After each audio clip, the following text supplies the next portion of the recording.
Sem clima nenhum entre Sampaoli e jogadores do Flamengo, tudo foi exposto. Vou passar aqui alguns detalhes para vocês sobre isso. Vamos bater um papo aí se tem clima para continuidade desse trabalho. Vamos falar aí também sobre as declarações pós-jogo do Sampaoli. Tem jogador reclamando do Sampaoli também, falar sobre isso. Bater um papo um pouco mais sobre esse jogo de ontem, atualizar a situação clínica do Everton Ribeiro e várias outras notícias. Meu parceiro, dá aquela moral, se inscreve no canal, aciona o sino. Deixa o teu like, porque o teu like ajuda demais o canal a crescer. Se inscreveu? Deixou o like? Então vem comigo, rubro-negro! Vamos às notícias do Flamengo. Já estamos aí com 860 mil inscritos. Se inscreve pra gente bater 861. Meu querido, e após a partida vexatória, ridícula que o Flamengo fez contra o Cuiabá, tomando de 3-0 do Cuiabá, a melhor notícia apareceu. Os atletas do Flamengo recebem folga hoje, que maravilha! E se reapresentam apenas na terça-feira. O próximo desafio do Flamengo é na quinta contra o Olímpia do Paraguai, segundo jogo, o jogo da volta das oitavas de final da Copa Libertadores no Paraguai. Vale lembrar que o Olímpia jogou ontem, botou reservão e venceu por 5-3 a equipe do Guarani do Paraguai. Então o Olímpia, que não vinha vencendo nesses últimos tempos, venceu. E pelas notícias que a gente vê dos portais paraguaios, os jornais de Assunção, os caras estão extremamente mobilizados para encarar o Flamengo. Vai ser uma verdadeira batalha esse jogo de quinta, vocês podem ter certeza disso. Tô preocupado com esse jogo, a gente vai falando aí durante o vídeo. Nos últimos 6 jogos do Flamengo no Campeonato Brasileiro, o Flamengo simplesmente fez 9 pontos. Dos últimos 6 jogos, dos últimos 18 pontos, o Flamengo somou 9 pontos. Metade, um desempenho pífio, ridículo que o Flamengo tá tendo no Campeonato Brasileiro. E aí, tem mais, segura a onda. O Cuiabá é o terceiro time que menos finaliza no Campeonato Brasileiro. Só no primeiro tempo, os 45 primeiros minutos, o Cuiabá finalizou 11 vezes. E essa não é a primeira vez que o Flamengo sofre inúmeras finalizações do adversário. O Flamengo tomou, no jogo todo agora, 36 finalizações do Bragantino, quando tomou de 4. O Flamengo tomou 17 finalizações do Cuiabá no jogo de ontem. O Flamengo tomou 16 finalizações pro América Mineiro dentro do Maracanã. O Flamengo está no top 3 Brasil, tá? Como adversário de times que mais finalizaram no campeonato. E segue a sequência: Bragantino, Cuiabá e América Mineiro. Todo mundo finaliza muito contra o Flamengo, gente. É um negócio impressionante. E aí, a gente... Tudo bem, eu vou começar falando dos jogadores, mas sabe que eu não vou aliviar pro Sampaoli, não.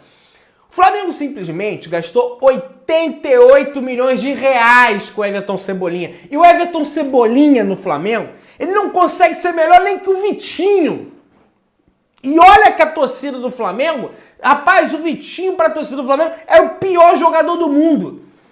Sendo que o Cebolinha não fez e não faz e nem vai fazer um terço que o Vitinho fez no Flamengo. Eu não tô pedindo Vitinho volta pro Flamengo, não.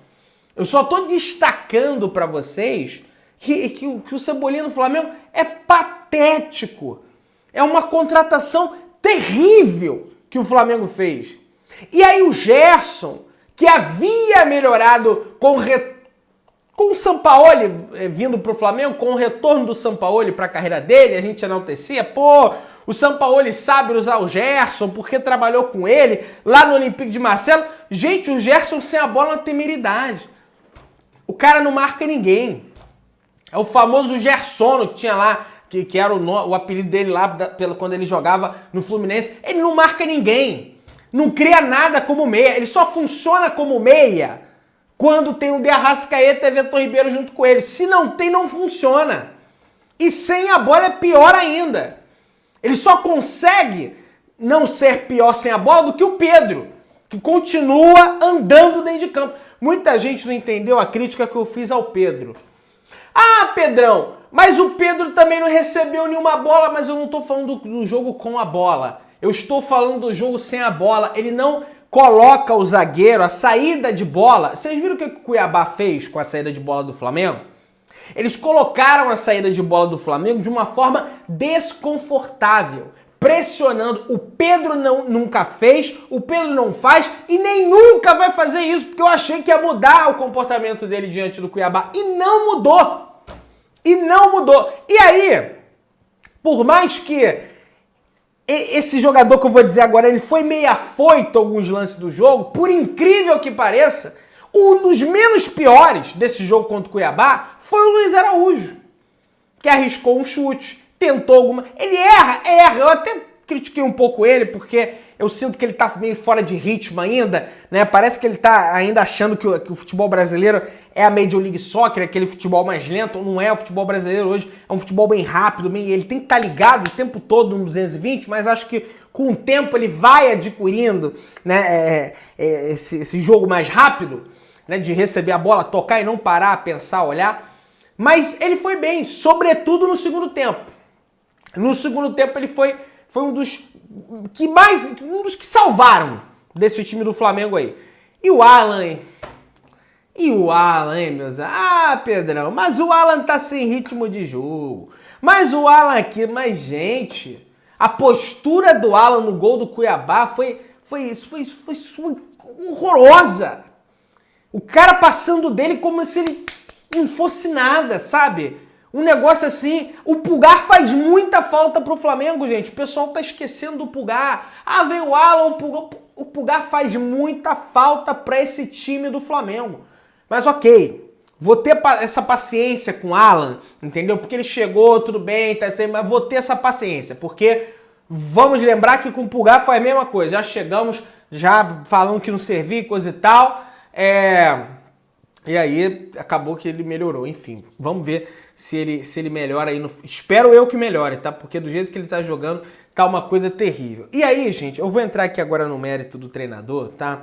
Até porque eu mesmo usei esse argumento aqui, dizendo que o Flamengo era um time que não perdia. Só que o problema do Flamengo, tudo bem, é um time de poucas derrotas. Se você for olhar nos jogos do São Paulo, ele tem pouquíssimas derrotas. Porém, tem pouquíssimos bons desempenhos também. E outra, quando o Flamengo perde, mas perde bem perdido. Nunca é aquela de 1-0, ou é 4 pro Bragantino, ou é 3 pro Cuiabá. É um negócio assim impressionante. E tem as digitais do Sampaoli, gente. Tem as digitais dele. Tem esse monte de jogo invicto? Tem. Mas se você for pegar o desempenho, o Flamengo mereceu vencer o Corinthians, gol de cabeça do Léo Pereira machucado? Não mereceu. O Flamengo virou contra o Galo na semana passada, teve aquele caô todo, né, do Pedro e coisa e tal. Semana retrasada agora, né? Mas jogou muito bem? Ou foi o De Arrascaeta que entrou, botou a bola debaixo do braço e resolveu a parada? Acho que é a segunda opção. Então você vai pincelando alguns jogos do Flamengo ali e você vê que essa invencibilidade também é produto da individualidade dos atletas do Flamengo. E não de um esquema muito bem montado e complexo pelo Sampaoli, o grande gênio, né, o cara que criou a bola de futebol, entendeu? Não parte por aí. O Sampaoli, gente, já tem 112 dias de trabalho sob o comando técnico do Flamengo. Ele precisa começar a ser mais cobrado, gente. Tem 112 dias do primeiro treino que ele deu. O Dorival, com esse mesmo tempo, já tinha apresentado coisa melhor no Flamengo. Tudo bem, depois deu uma decaída, né? Nas finais do Flamengo, por mais que o Flamengo tenha vencido, não jogou tão bem quanto, por exemplo, aquele jogo do Flamengo contra o Vélez, que foi 4-0, 3 gols do Pedro, né? Mas o Dorival, nessa altura do campeonato, já tinha apresentado mais coisa. Já tinha metido 2-0 lá no Corinthians, na Neoquímica Arena. Eu fui nesse jogo. Estava prestes a vencer no Maracanã por 1-0. Ele já tinha apresentado mais coisa. O Sampaoli não. Sampaoli ou é um jogo muito bom, igual que foi contra o Grêmio, ou é um jogo horroroso 3-0 pro Cuiabá. É um negócio que não dá para entender. É uma loucura. E aí, para mim, outro erro de planejamento, tá? Aí do Sampaoli e da comissão técnica dele. O garoto, eu elogiei tanto o Lohan, né, gente? Eu falei, pô, vai o Lohan, garoto promissor da categoria de base do Flamengo, tem 17 anos de idade, arrebenta na base, é aquele jogador de meio campo clássico, que arma jogo e coisa e tal, camisa 10, ele é forte, ele é habilidoso, ele é técnico, de repente ele entra aí durante o jogo, aí nem bota o garoto no jogo. Pedrão, mas ele foi viver a experiência de como é viajar com um time profissional, ser recepcionado pela torcida e coisa e tal, ok. É válido a experiência, entendeu? Ele vê como é que é a grandeza do Flamengo quando vai viajar. Ele sabe já como é que é, mas ele viver aquilo, né? Dentro do ônibus, as pessoas recepcionando, a pressão do jogo, né? Os bastidores do jogo. É bacana ele viver isso. Só que, gente, além disso, o Flamengo teve necessidade dentro do campo. E teve necessidade dentro do campo que talvez, não vamos jogar toda a responsabilidade também, o Lohan poderia, quem sabe, ajudar o Flamengo. Ah, mas ele só tem 17 anos. Poderia ajudar, porque o Igor Jesus que entrou e quase nunca entra com o Sampaoli é volante. O Flamengo precisava de meia, de jogador para armação de jogo. Era a cara do Lohan e não tinha. Por quê? Porque o Everton Ribeiro deu dor de barriga, só tinha um meia no banco do Flamengo, que era o Everton Ribeiro. Deu dor de barriga no Everton Ribeiro, não tinha mais ninguém para botar de meio campo do Flamengo. Por quê? Porque não botou o Lohan no banco. Ah, mas tem limite de sai outro. Ué, sai outro, velho. Tira outro. Ele tem gente aí que ele não bota nunca. Bota o Lohan, pelo menos. Outra decisão temerária, né, da comissão técnica do Flamengo. E aí, a gente observa claramente que o time, a gente está cobrando o técnico aqui, mas de fato, gente, esse time do Flamengo, ele não tem a mesma mobilização nas Copas, ele não tem no Brasileiro. No entanto, o jogo do Flamengo contra o Olímpia foi um jogo de Copa. E o Flamengo não jogou absolutamente nada. E aí, a gente pega aqui e vamos para entrevista coletiva do Sampaoli. Para mim, é uma entrevista coletiva temerária, porque ele pode perder o grupo de vez. Já perdeu, né? Já perdeu parte do grupo. Mas com esse tipo de fala, ele pode perder o grupo de vez, que é o seguinte. Vamos lá.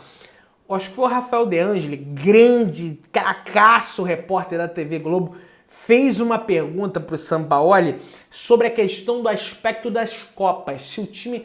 Por que o time é mais ligado nas Copas, se isso acontece, se isso não acontece? E o Sampaoli respondeu. É um aspecto competitivo que o time tem que melhorar. Obviamente as coisas mudam muito nas diferentes competições. Nos jogos eliminatórios, o time está mais conectado, mais decisivo, mais protagonista. Hoje, o time fez um primeiro tempo muito fraco, sem vontade. Ele falou que o Flamengo jogou sem vontade, sem paixão. Eu não estou dizendo que ele está errado, não. E saiu perdendo no segundo tempo por um erro pontual. São coisas que temos que melhorar. E falou mais. O Flamengo tem que ter a mesma disposição e atenção dos jogos eliminatórios. Hoje, lamentavelmente, o time não competiu.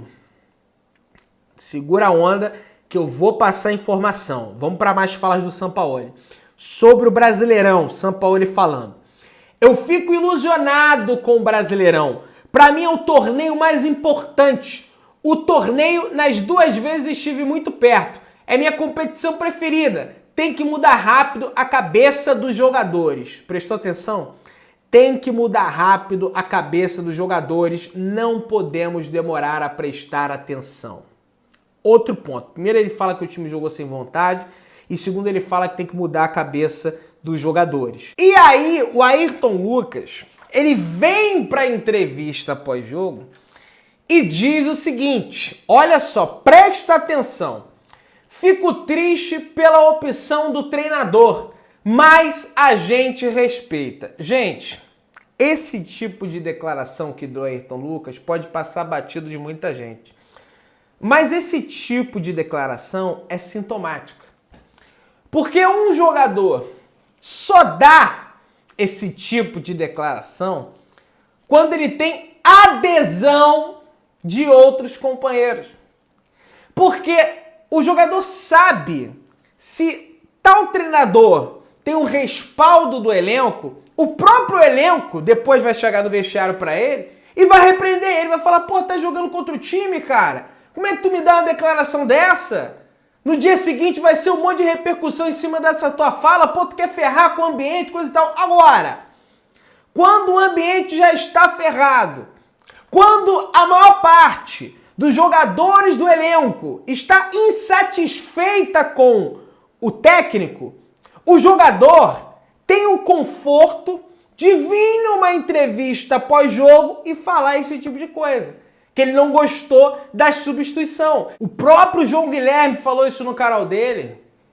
Quando tá fechado, não dá esse tipo de declaração, gente. E, sinceramente, gente, eu também não gostaria. Se eu sou lateral, sou o jogador da função, só tem eu ali, porque não tinha o Felipe Luiz, pra fazer a função. O técnico me tira pra botar um volante na lateral, eu ia ficar pé da vida. Eu ia falar, pô, sou horroroso jogando bola. Porque pode entrar um volante pra fazer a minha função e eu não sirvo, né? Então, gente, é sintomático essa declaração. O Ayrton Lucas não daria essa declaração em outro contexto, vocês podem ter certeza disso, tá? Existe uma clara, e isso é informação de bastidor, existe uma clara e evidente rota de colisão entre elenco do Flamengo, não todo o elenco, nitidamente você vê ali o Bruno Henrique, o Gabigol, tem alguns jogadores que gostam do Sampaoli, mas a grande maioria não gosta e nem curte o trabalho do Sampaoli. Eles não suportam mais o Sampaoli. Não é só o Ayrton Lucas, não é só o Pedro. Aliás, também é sintomática a postura do Pedro no jogo, porque assim, todo mundo achou. Ah não, porque o Pedro vai voltar com, porra, vai voltar correndo tudo, vai voltar marcando pressão, coisa e tal. Não foi isso que a gente viu no jogo. Não só do Pedro, não só o Ayrton Lucas, mas pra dizer, a maior parte do elenco do Flamengo não aguenta mais o trabalho do Sampaoli. É uma rota de colisão clara, evidente, tá? E os sintomas aparecem o tempo inteiro. É só ter um pouquinho de habilidade para detectar. O próprio Sampaoli demonstra sintomas. Gente, olha só. Sampaoli é um cara enérgico. O Sampaoli é um cara que fica louco na beira do gramado, grita, esbraveja. Os times do Sampaoli são times elétricos dentro de campo. A gente não vê isso. O que a gente vê hoje é um Sampaoli muito mais parecido com o Vitor Pereira no seu final de ciclo do que o início do Sampaoli. Entendeu? É um Sampaoli apático. É um Sampaoli entregue na beira do gramado. Então, assim, às vezes parece até mesmo que ele, sabe? Não tem mais essa conexão entre elenco, entre técnico. Aí vai o Ayrton Lucas, fala um negócio desse, o Ayrton Lucas já vinha carregando uma coisa porque o Sampaoli tá utilizando o Ayrton Lucas não como o VP usava, que era... não tô elogiando o VP não, tá? Mas com o VP o Ayrton Lucas jogava mais. Que era o quê? Usar o melhor do Ayrton Lucas. Profundidade, velocidade. Pro Sampaoli não. Ele quer que o Sampaoli jogue, que o Ayrton Lucas jogue igual o Felipe Luiz. Mas ele não tem as características do Felipe Luiz. Então já vem carregando aquela coisa. Entendeu? E deixou pra expor, né? Aí nesse jogo aí, contra esse pós-jogo, né, na verdade, contra a equipe do Cuiabá, o clima é péssimo, pra não dizer que não tem clima mais, mas, gente, ou o Sampaoli vai embora no final da temporada ou agora, ou boa parte do elenco vai ter que ser trocado no final da temporada, porque não dá mais, o clima é péssimo no Flamengo. Se inscreve no canal, aciona o sininho da notificação, deixa o like, tamo junto, saudações rubro-negras.